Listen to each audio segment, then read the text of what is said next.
Harassment from my mother-in-law Anita. At first, I put up with it, but if I thought she was getting carried away, I stopped listening and quickly came up with some excuses to leave the place. I became distressed by the accumulation of such incidents. I researched on the internet and various books about problems between mothers-in-law and daughters-in-law and how to solve them. I even gave her a gift of a brand name item after discussing it with my husband. She seemed happy, perhaps because my husband was there, but she didn't thank me and I never saw her use it. I'm Nancy, a 26-year-old housewife. I met my husband Dan through work and got married 2 years ago. He was self-employed and quite busy. We lived with his parents. It was them who proposed that we live together. Dan was the eldest son and was very family-oriented. I knew there was no way for me to refuse from the moment the idea came up. Anita was particularly enthusiastic. We have renovated and added more rooms to the house. You will have your own space, so it's not a bad deal, right? She said over and over again. Although I accepted it, I made it clear that we would not interfere in each other's lives as much as possible. If I told her directly, it would have raised an issue, so I asked Dan to do it. When she was told that, she looked quite displeased. In the end, she was happier to be able to live with us and accepted the condition. I had been working as a temp before, but when I got married, I quit the job at Dan's request. To be honest, I didn't really like housework and was not good at being idle at home. Instead, I got busy taking online courses and acquiring skills. I had come to understand after living together with Anita that she was much more nagging and particular than I had expected.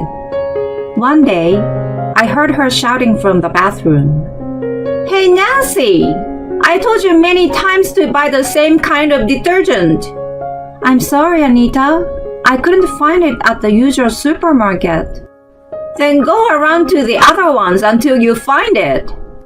If I did the laundry, she told me in detail which detergent to use and which clothes to wash together.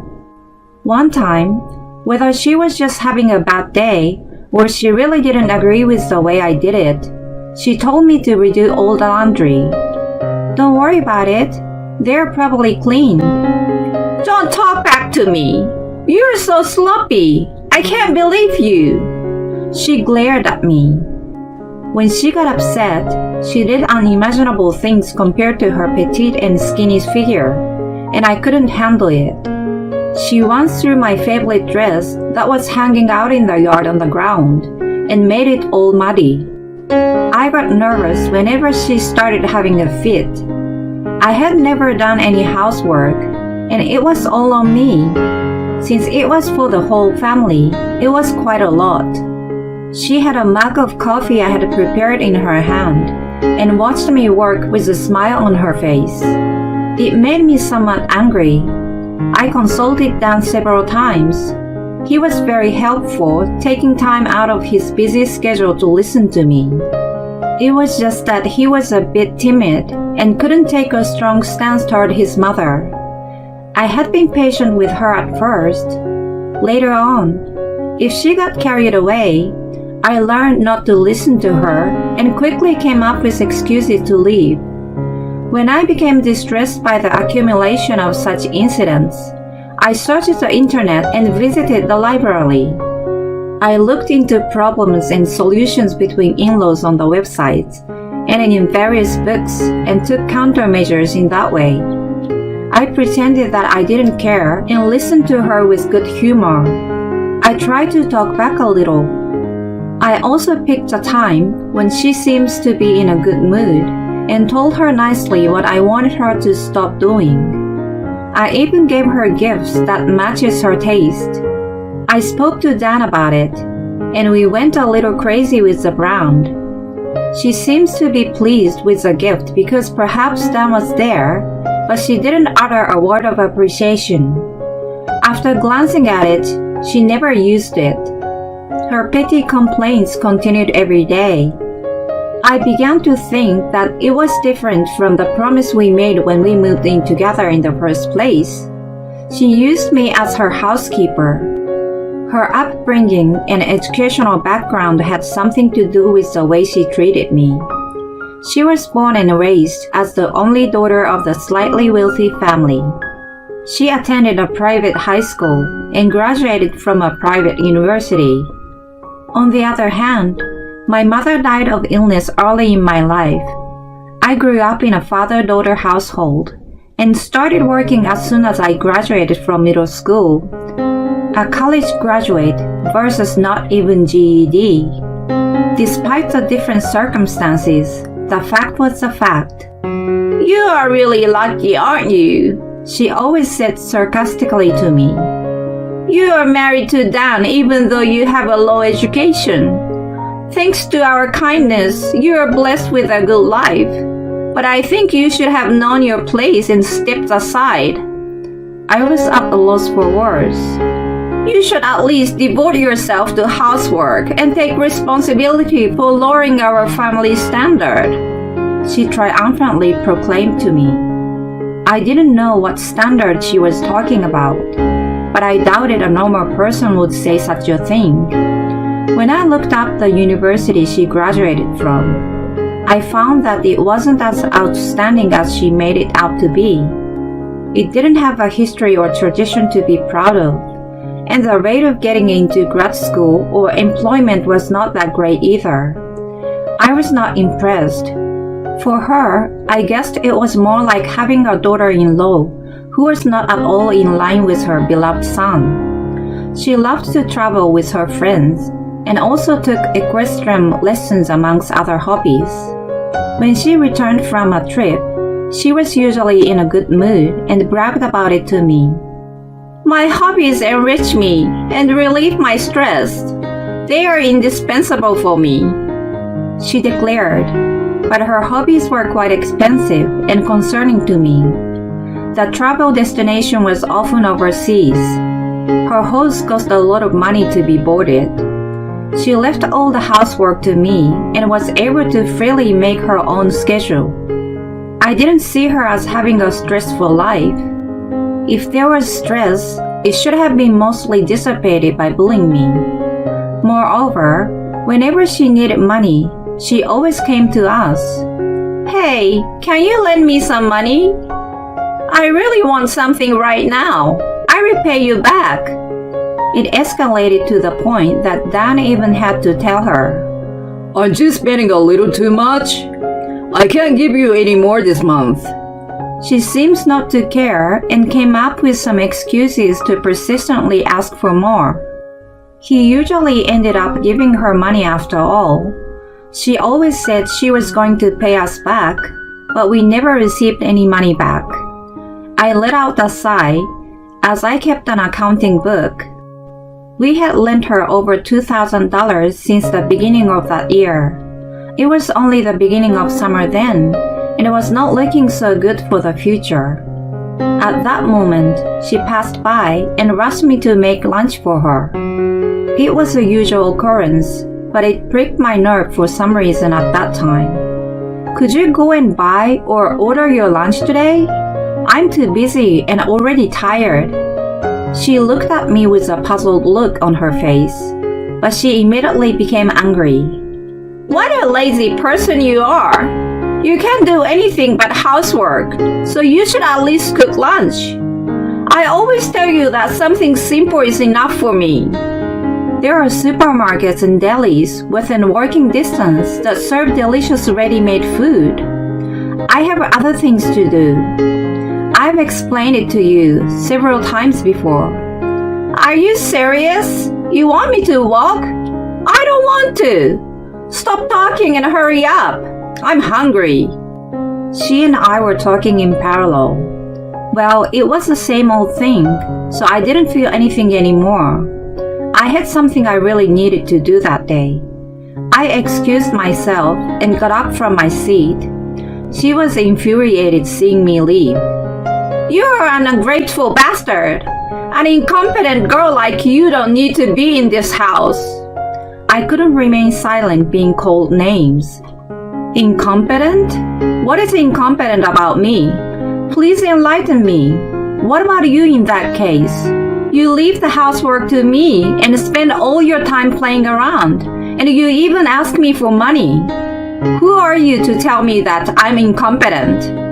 She flinched a little at my unusual stern retort compared to my usually careful wording and calm tone. She continued to counterattack me. Enough! Get out of here! I'll have you guys get a divorce! I involuntarily tightened my expression, but inwardly I was thinking it was a good chance. I tried to keep as calm as possible and responded to her. That's fine.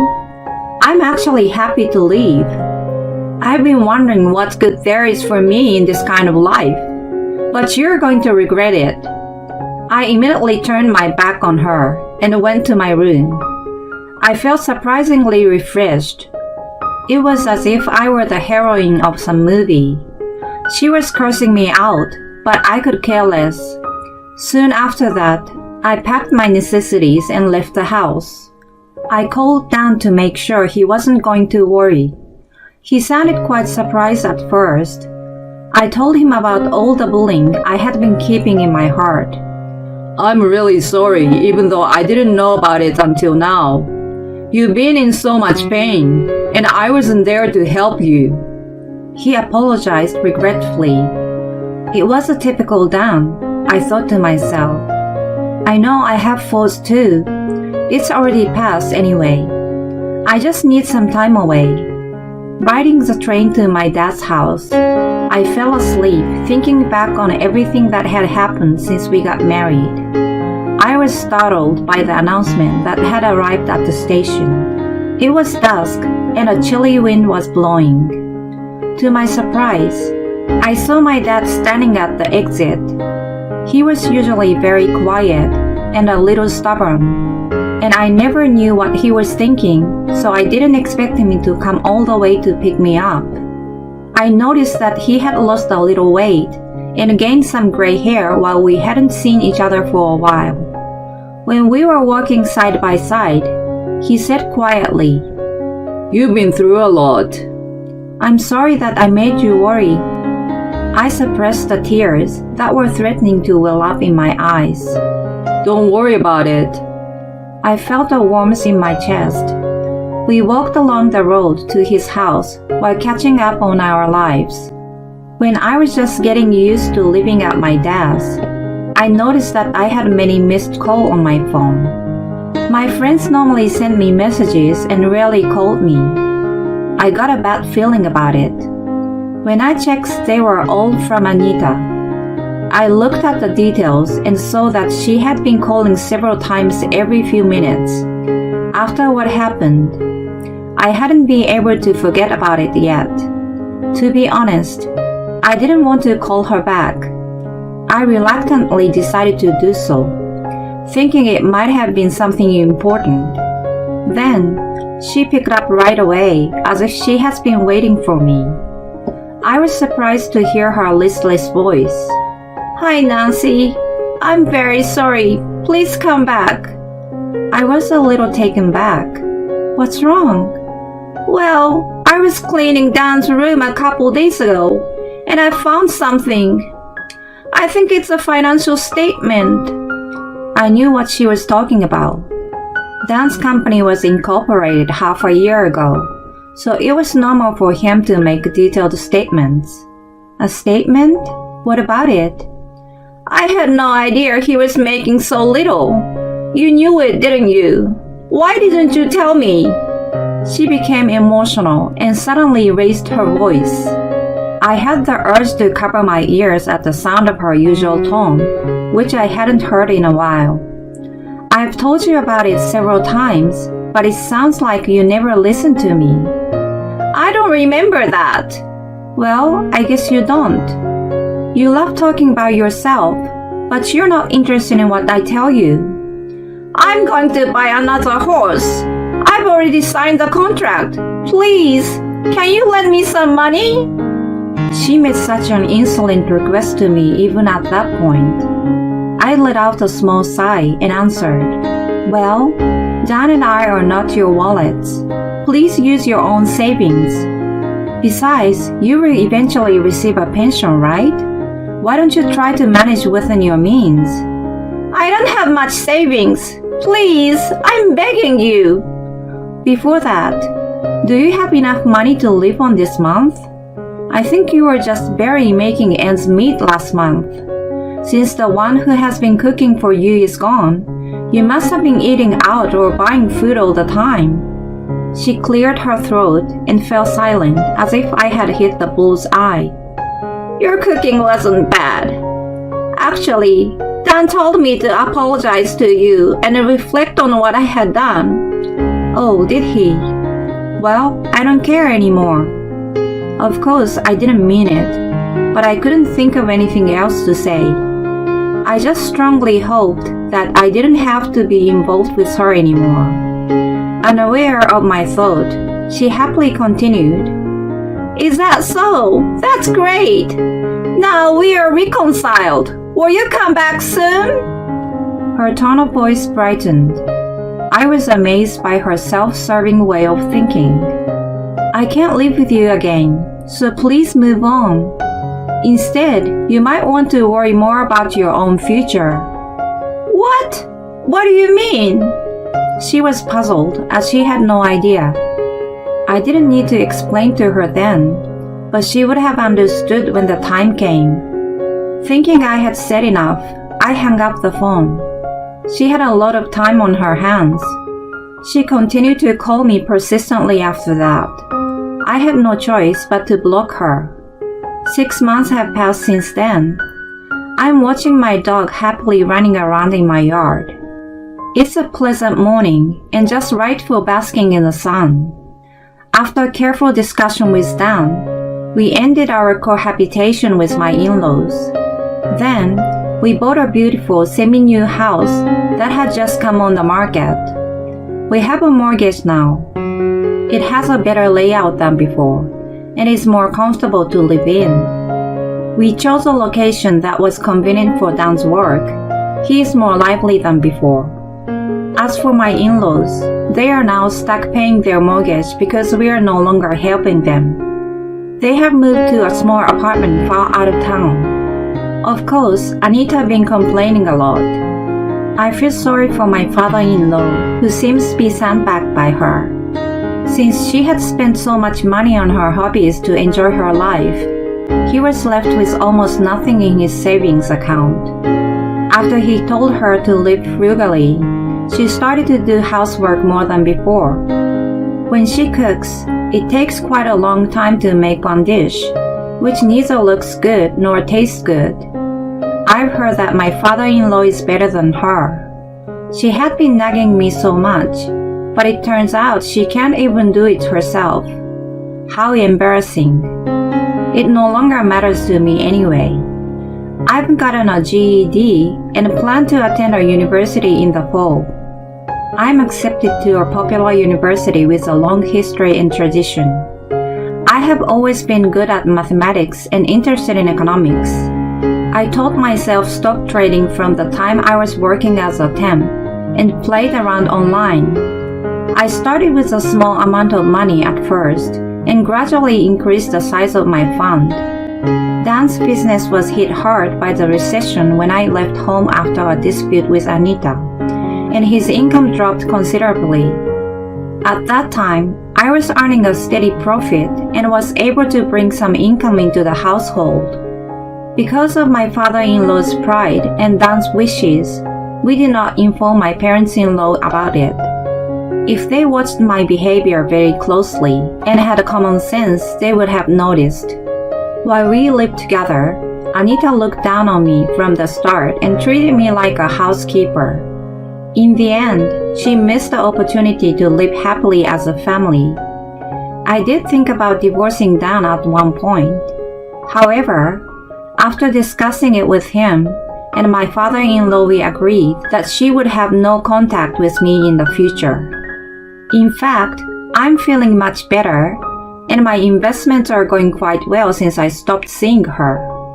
The hot coffee I drink while being soothed by the sight of my cute dog brings me such joy in my life.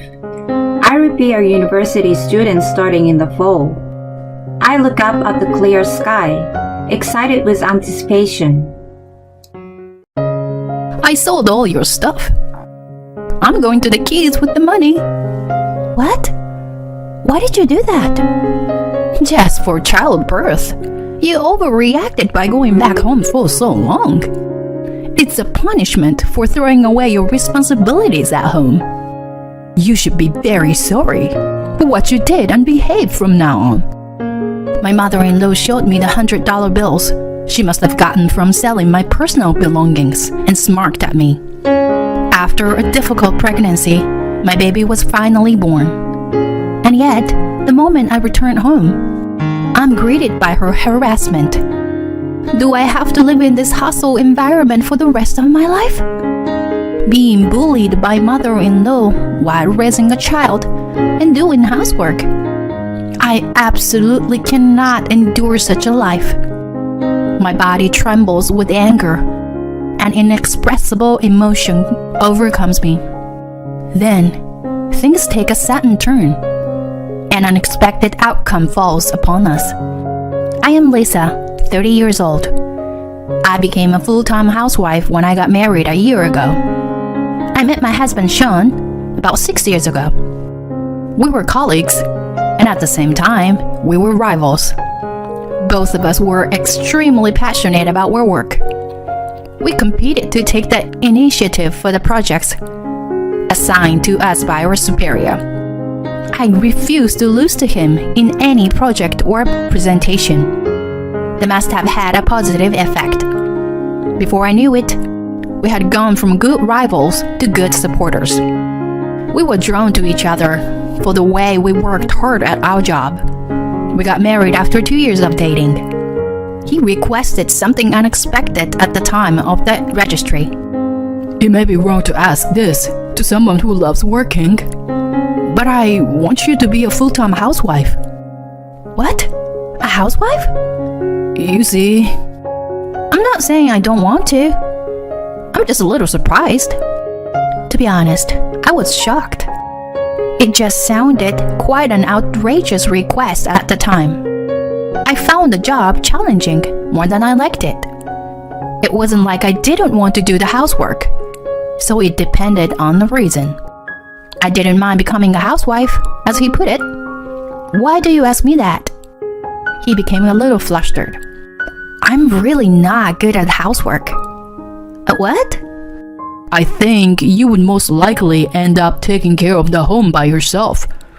On top of it, if you have to work full-time, it'll be a lot of burden on you. Oh no, I'll be fine. If you really want to continue working, I'm okay with it. But honestly, I want you to be a housewife and take care of the house. Oh, babe. He was aware that it was a selfish request and spoke apologetically from beginning to end. I felt somewhat endeared to him. After thinking about it for a while, I decided to accept his wish. I resigned from my job upon marriage and devoted myself of taking care of the house. However, I regretted my choice right away. I never realized how painful it was to stay at home. It all started with a trivial matter. One day, a few days after I got married, the doorbell rang.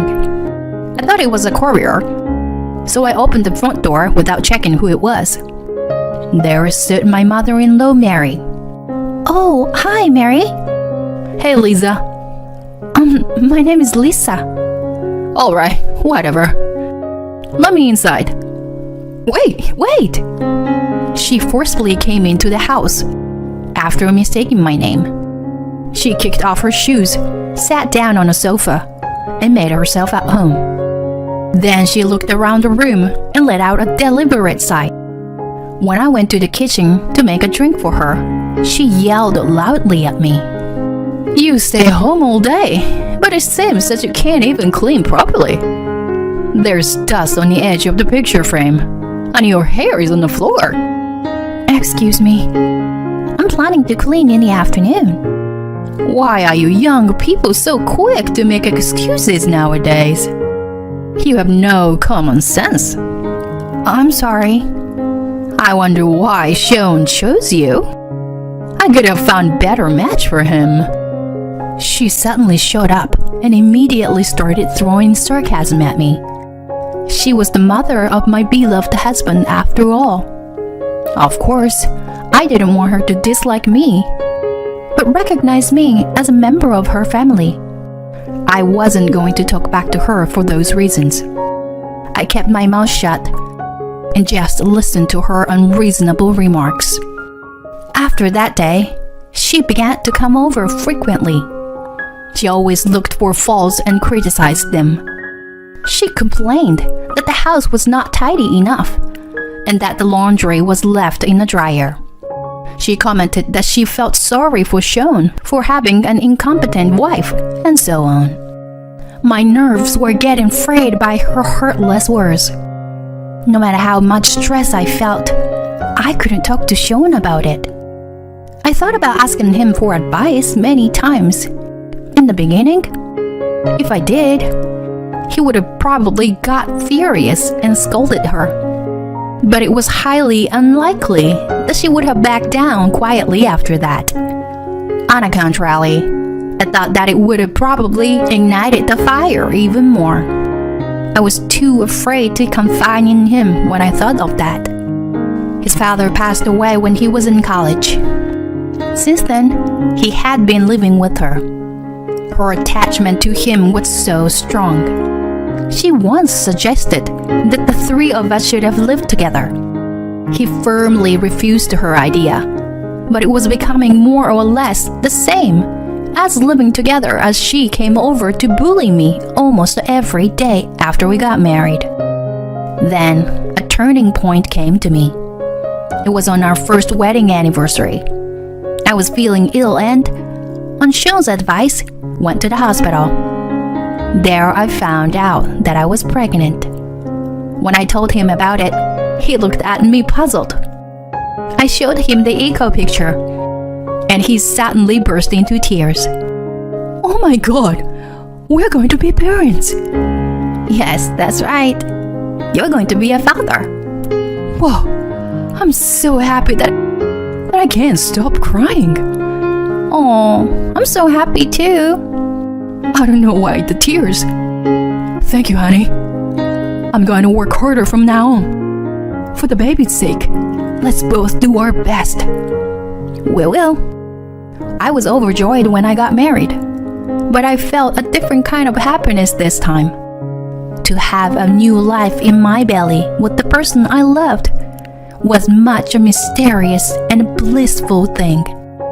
At the same time, a new concern arose. It was Mary, who regularly visited me without an appointment. When she happened to come over, I was so nauseous that I had to run to the bathroom. Of course, this was a symptom of morning sickness, not an illness. She guessed something from the sequence of my actions and grinned at me as I came out of the bathroom. Are you pregnant? Oh, well, I knew it. Why didn't you tell me when you found out? I'm sorry, but I'm suffering from morning sickness right now. I was going to tell you when I was in the stable period. Oh, well, that's okay. But more importantly, I'm assuming it's a boy, right? Suddenly, I was asked an unexpected question, and my thoughts stopped. We haven't found out the sex yet, and it didn't even make any difference anyway, as long as the baby was born healthy. Her question sounded to have a hidden meaning that only a male baby was worthy of being born. We don't know the sex yet. Oh, I see. Well, one boy is enough for the successor. Raising a child costs a lot of money. By all means, have a boy and spend all your money on him. Well, as I said, we don't know if it's a boy. Shut up. Just have a boy. Otherwise, you were worthless." She opened the refrigerator with a giggle and grabbed the Jell-O for herself. Sean had bought it for me as I couldn't eat anything else. I felt an emptiness inside, more than anger, and I was left with an indescribable taste in my mouth. I sobbed quietly after she left. What was wrong with her? It didn't matter what sex the baby was, as long as it was born healthy. That was all that matters. I thought everyone thought that way. She had experienced childbirth and raising a child before me. How could she say such a thing without a care in the world? Then I was convinced. If I had to deal with her any longer, I would have driven myself crazy during the pregnancy. If I didn't do anything about it, I would have affected not only me, but also my unborn baby. It wasn't a typical thing to go back to one's parents for childbirth. However, I told Sean that I wanted to return home because I was too anxious about my first delivery and decided to leave at 7 months pregnant. Mary complained that it was ridiculous and that I was abandoning my responsibilities at home, but I was not going to take any risk. Sean readily agreed, so I packed up and went back to my parents in another town. He visited me regularly, while I received numerous spiteful messages from Mary every day. You lack a sense of responsibility as a wife. I feel sorry for your child for having an incompetent mother like you. Have a boy and come back as soon as possible. And so on. All the messages sounded like I was doing something wrong. I felt nauseated every time I saw them, so I turned off the message notification and stopped looking at them. A few months later, I gave birth to a long-awaited first child. It was a girl. She was so adorable that I didn't care about the gender. Sean seemed to feel the same way. He held her in his arms and shed tears of joy. Thank you, honey. Great job. I can't wait to welcome you guys back home. I'm looking forward to a new life together. I'll put the crib together. And if there's anything else you need, I'll take care of it. Call me when you're feeling better. Thanks for everything, hon. Sean's work was in the midst of its busy season. He was working overtime every day. Although we regularly had video calls, it seemed he was bringing work home, too. Unlikely, his business trip coincided with my return, and my father had to drive me home. It had been a few months. What was different from when I left was that I was holding my beloved baby in my arms.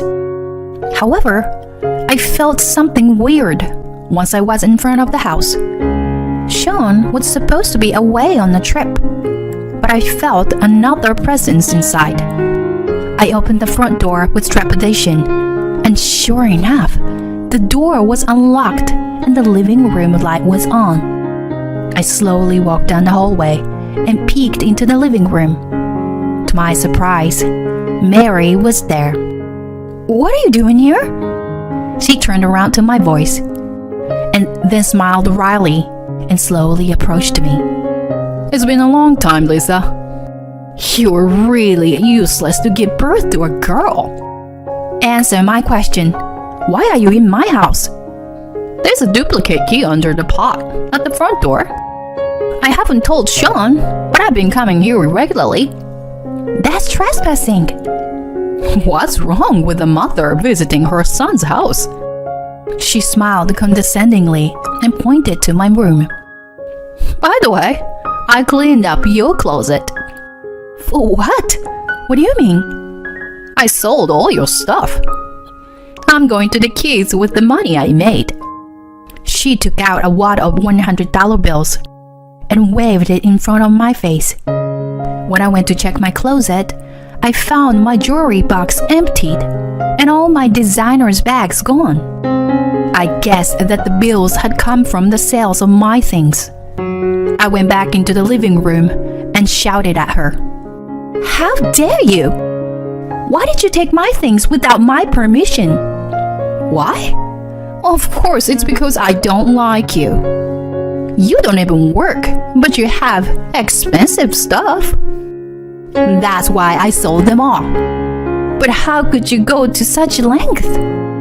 Just for childbirth. You overreacted by going back home for so long. It's a punishment for throwing away your responsibilities at home. You should be very sorry for what you did and behave from now on. It was at the moment that my heart instantly shattered. What the hell? Why did I have to go through this hell? It was unforgivable. I didn't need to put up with her. My body trembled with anger, and the back of my throat flared up. My vision distorted and her face, smiling fearlessly, crumbled. I was so enraged that I was about to scream my head off at her. At the moment, my daughter started crying, and I came back to myself. I could not stay there any longer. I opened the door to leave the living room with my daughter in my arms. Then I bumped into Sean, who had just returned home. He was full of anger. Honey, what the hell is going on? What the hell were you saying? His enraged voice startled not only me, but also Mary. She was probably more freaked out than surprised. Sweating profusely from her face, she rushed to his side. Sean, when did you get back? Just a few minutes ago. When I opened the front door, I heard your loud voice. Did you break into her house and sold Lisa's personal things? No, it's not what you think. I was just teaching her a lesson to be a good wife. You understand that, don't you? She gave birth to a girl. You must be upset too. What's wrong with the girl? Huh? She is still our baby, no matter what. Who the hell you think you are to tell us what's right and wrong? I am your mother. She raised her voice in grief, but the expression on his face didn't change. He continued to scold her relentlessly. In addition to trespassing, you are guilty of embezzlement by selling someone's property without permission. What you did is a crime. I will never think of you as my mother again. Listen, I'm doing this for you. What's in it for me? I've never felt so much disgust for someone before. If you ever hurt Lisa again, I'll turn you to the police. Oh no, wait, Sean! Shut up! Get the hell out of here! He grabbed her arm tightly and pulled her towards the front door. She desperately resisted. When her eyes caught mine, she tearfully pleaded with me. Lisa, please help me. I didn't mean to hurt you. I just wanted to make you a good wife. I don't care if the baby is a boy or a girl anymore. Please tell him it's a misunderstanding. Even in such situation, it seemed that an apology was not an option for her. If only she would have apologized from the bottom of her heart, even just once, I would have thought about it. There was no way to save her at that point. I gave a death stare to the woman who had conveniently begun to appeal to me. You don't care if it's a girl or boy? I don't need you to tell me that. An heir? What era do you think you live in? She was not born to be at your beck and call. I put up with your harassment for a long time, but I've had enough. I would never consider your family again. Don't even mention my name from now on. Even when we decide on the baby's name, we will never tell you. I won't even let you see her. I will not let someone like you, who enjoyed stepping on people's hearts, touch her. Now, get out of here and stay the hell away from my family. As soon as I finished, Sean pushed her out the door and threw her bag onto the street. She must have been in great shock. She was crying and apologizing for an hour in front of the house. Of course, we did not react at all. We have completely severed our relationship with her since then. We never let her see her daughter, and when she visits us at home, we never let her in. The only contact we made was to demand compensation for selling my things. When Sean confronted her with the idea of suing her if she didn't pay up, she readily agreed. As a result, her small savings are running out. Now, she can no longer live on her pension alone and works as a cleaner. I don't think I will have anything to do with her again, under any circumstances in the future. Sean must have been prepared for that and cut off the relationship with her. We, on the other hand, are now living happily with the three of us. Now that Mary is out of the picture, I realize how happy I am to be able to spend ordinary days. I'm sure that we will encounter various difficulties in the future. I hope to overcome them with my husband and sometimes with my daughter as a family of 3.